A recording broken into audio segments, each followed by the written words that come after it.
Hoş geldiniz. Bu videoda halı mousepad'i inceleyeceğim ve ilk defa oyun içinde deneyeceğim.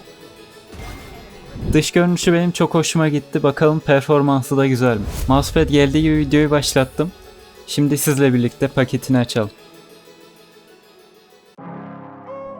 Boyutu benim şu an kullandığım mousepad'le aynı. Çok ince ve dandik gibi geldi biraz.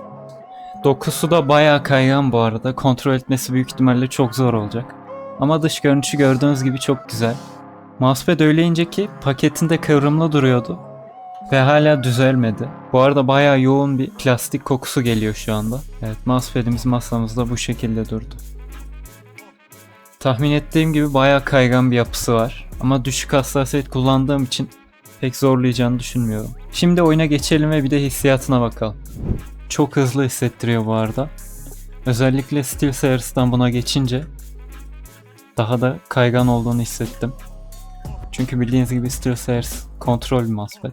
Mousepad şu anlık kullanılabilir gibi duruyor ama tabii ki de bir de oyunda denemek lazım. İlk deneyimlerime gelecek olursak söylediğim gibi dokusu çok kaygan, pürüzsüz bir yapısı var. Bu yüzden dokusunu ucuz mousepad'lere benzettim hatta. Çeşit çeşit deseni olan ucuz mousepad'ler oluyor bildiğiniz gibi. Onlara bayağı benziyor. Hatta onlardan da bu arada alıp deneyebilirim ileride. Ama şimdilik kullanılabilir gibi duruyor.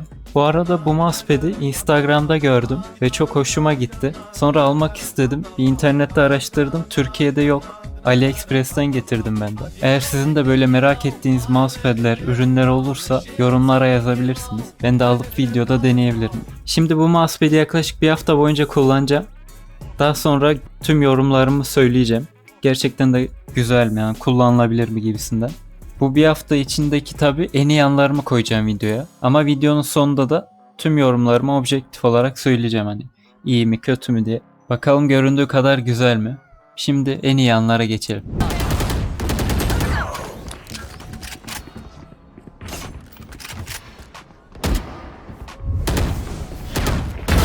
Enemy killed. Grounded. One enemy remaining. Nice. You want to play? Let's play.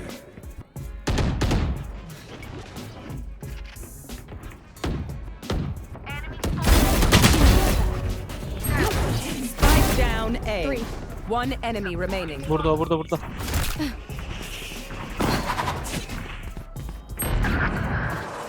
out of here.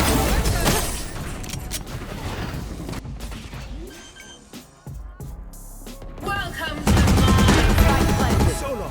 My ult is ready. Too slow.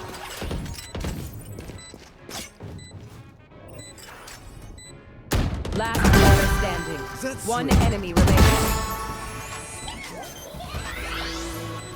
Mousepad aldığım dönemde 0.08 hassasiyet kullanıyordum ve değişmeden devam etmek istedim. İlk maçlarımda aim'imi kontrolsüz hissediyordum. Bu yüzden bazı savaşlara özgüvensiz çıkıyordum. Tabi oynadıkça bu etki azaldı ama düşük hassasiyet amacı zaten keskin bir aim olduğu için bu mousepad ile düşük hassasiyet kombinasyonu pek mantıklı değilmiş, bunu fark ettim. Bu yüzden bir de ortalama hassasiyet denemeye karar verdim. Bundan sonra göreceğiniz kliplerde ise hassasiyetim 0.125. Bu hassasiyeti normalde kullanmıyor olmama rağmen kaygan bir mousepad ile kullanınca iyi sonuçlar ortaya çıktı. Bunun nedeni de tahminimce şöyle. Kontrol mousepad'de mouse'u hareket ettirmek daha zor oluyor ve minimal boyutta hareket ettiremiyoruz. Hassasiyetimiz düşük olunca bu özellik bize avantaj sağlıyor. Ancak yüksek hassasiyette öyle değil. Çünkü yüksek hassasiyette mikroflik atmak için çok daha milimlik bir hareket yapmamız gerekiyor. Bu da kaygan bir mousepad'de daha kolay oluyor.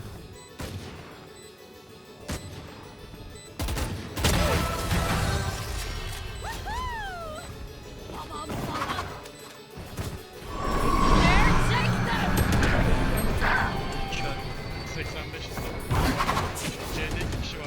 Söyle abi.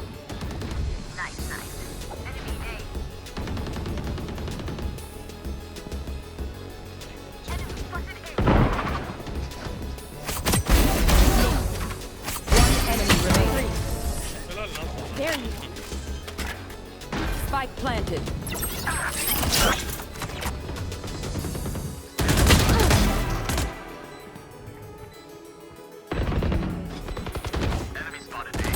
player standing.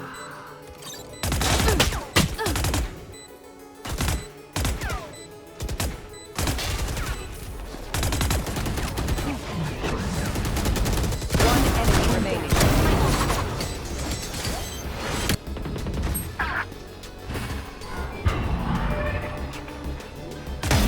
Nailed him. One enemy remaining. Looks like I was the stronger one.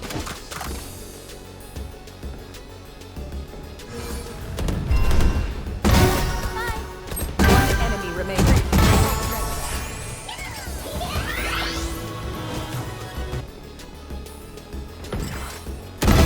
Night night. Ooh.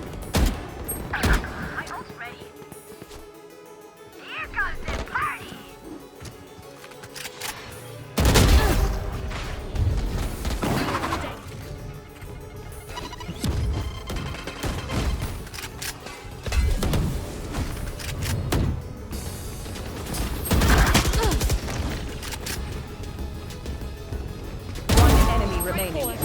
Right here. Bum.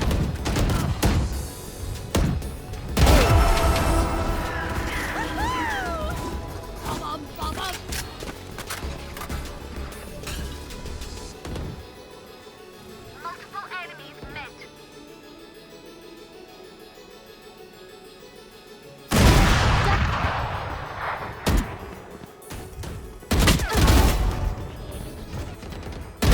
One enemy remaining. Ready. Enemy spotted.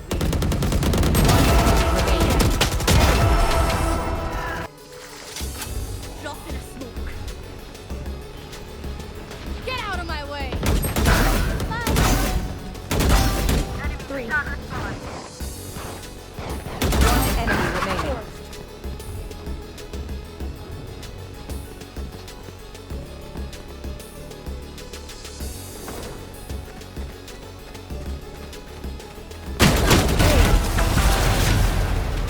Defenders win.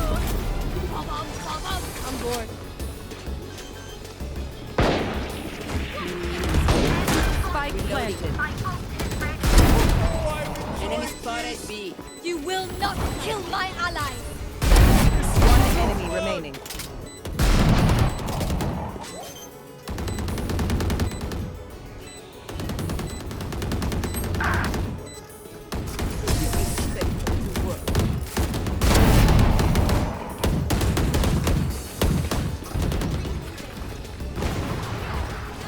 Evet, gördüğünüz gibi az bir süre oynamama rağmen güzel klipler çıktı. Yani mousepad'in potansiyeli yüksek ama benim için SteelSeries daha uygun. Belki ileride yüksek hassasiyete geçersem bu mousepad'i kullanabilirim. Bu mousepad'den almak isteyenlerin olacağını sanmıyorum. Ama eğer almak isterseniz alıp oynayabilirsiniz. Yani oyunu kötü etkileyecek kadar kalitesiz değil. Bu videom biraz daha eğlence amaçlı bir deneme videosu oldu. Ancak mousepad deneme videoları sevilirse en çok merak edilen mousepad'leri alıp incelemesini yapabilirim. Umarım videodan keyif almışsınızdır. Sonraki videolarda görüşmek üzere.